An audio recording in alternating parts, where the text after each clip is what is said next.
and welcome to my channel, Grace Living, where we are improving our walk with Christ one day at a time. Today I'm going to talk about something that I feel is really important, especially for young adults as well as teenagers, and that is standing on your convictions and understanding that you do have a wide sphere of influence. So I'm going to tell you a little story and then I'll tie it back to the topic. So, growing up all my life, even to now, I've never drank alcohol before. I've never had premarital sex. I've never done any drugs, no smoking, nothing like that. It's just how I was raised. And also, the way God created me, I'm kind of a homebody. I enjoy being at home. I am not like a crazy type or anything like that. I also, though, kind of struggle with being a people pleaser. So, I love being liked. I like being liked. I don't like rocking the boat. I don't like hurting people's feelings. And so, because of that, when I was in college, my walk with Christ when I was in college was I only cared about my salvation. You know, I'm going to follow what God tells me to do. But if you don't want to follow, that's okay. You don't have to follow. I don't want to judge you. It was like that. You know what I mean? So, I wasn't going to drink. I wasn't going to smoke. I wasn't going to have sex. But I wasn't going to try to advise you on how to live your life. My mindset at that time was like, well, that's how they want to live their life. And honestly, at that time, I probably mirrored the world, other than the fact that I didn't do any of those things, right? Any of those bad worldly things, whatever you want to call them. I didn't do any of those things, so that was not like the world. But I also wasn't doing anything to like show my faith. I wasn't doing anything to stand on my convictions. I wasn't trying to advise people around me. I was just keeping it to myself. Like, you know, this is what I want to do. You don't have to do that. So what are we getting at? When my first year of college, my roommates were like, hey, you want to go to a club? And I won't lie, I was super curious about what clubs were like. Because, I mean, you hear about them, you see them in TV shows, you see them in movies. I was like, what does a club look like? I had never been to a club my entire life. And so I went a few times with them. I obviously quickly realized it's not my vibe, it's not my scene.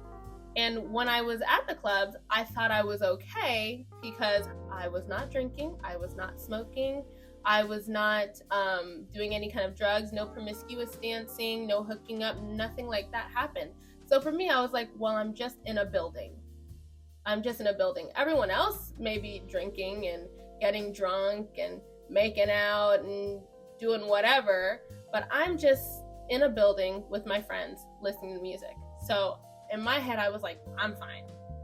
And I really never had any regrets about it because I didn't do anything to regret. You know, it's not like I drank to excess and I got drunk and I regretted it, or it's not like I slept with someone and then I regretted it. It's not like I did a drug and I got addicted and I regretted it. So nothing really was there for me to regret in terms of my actions. But now as I'm older, I'm reflecting and I'm realizing, man, that could have been an area in my life where I could have really stood on my convictions and I might have been able to be a positive influence.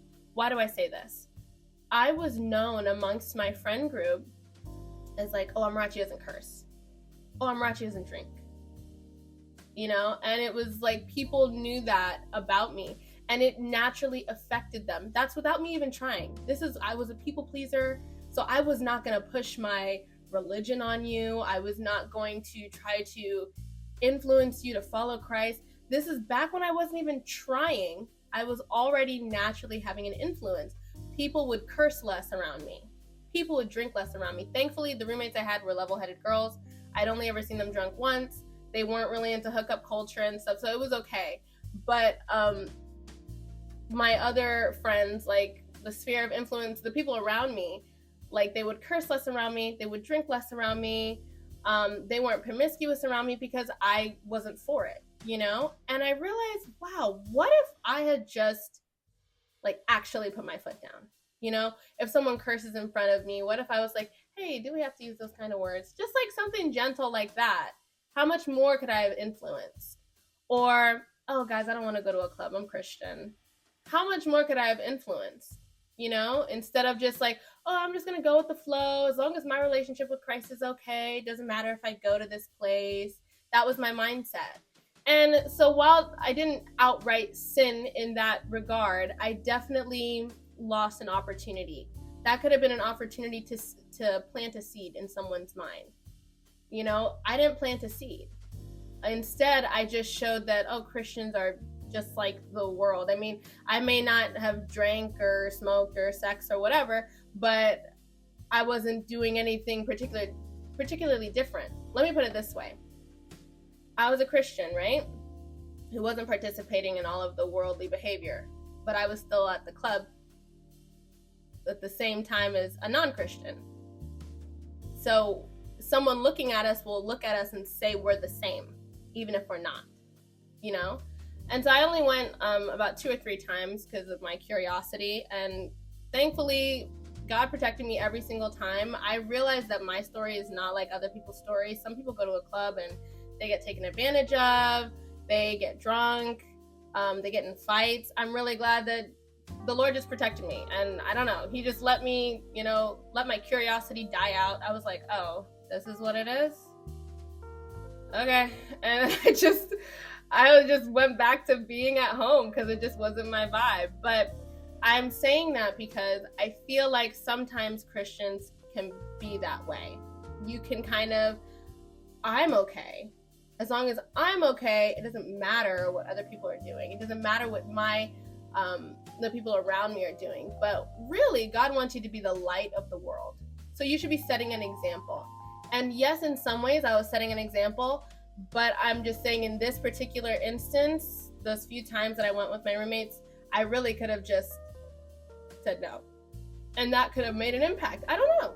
Maybe it wouldn't have made an impact. Maybe it would have. Maybe it would have planted a seed. Like, oh, you know what? I used to room with this one Christian girl, and she was so Christian that she wouldn't even come to the club. And we told her, you don't have to drink. You don't have to do that. She wouldn't even come to the club. Like, I could have been that girl. But instead, I'm still going to be the Christian girl they remember. I'm most likely still going to be the girl they remember who, like, didn't party or drink or smoke or sex or anything like that. But I wasn't someone who really pushed Jesus. And I feel like in everything, we should be pushing it. Like, when you meet me, I should not be able to blend in. And I feel like I was blending in back in that time with my walk with Christ. I was just blending in. Like, you wouldn't be able to tell me from the non-believers. Now, if you meet me, you know where I stand. It's not just my actions. It's not just my works that I'm using to kind of define my relationship with Christ, but it shines through. I talk about Jesus often, and I stand on my convictions now, and I'm still working on it. I still like being liked. So it can be difficult, if someone curses, it can be difficult to be like, hey, do you have to say that? It can be difficult sometimes. It's not difficult rejecting alcohol, funnily enough. When I was a kid, I feel like they made a lot of hoopla about peer pressure. I've never been peer pressured to do any drugs or drink, so it was easy to say no to those things. It's difficult more so to reprimand somebody.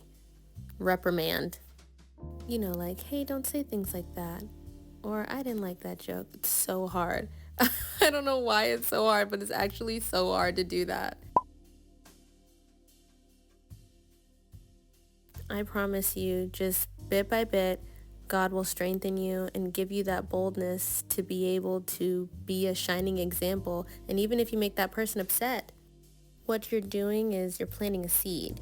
You don't know if who's going to water that seed or if that's going to be the beginning of them turning to Christ or changing their behaviors. So that's just something I've been reflecting on. So I just wanted to make this video to talk about that. And yeah, I hope you guys had a wonderful Sunday.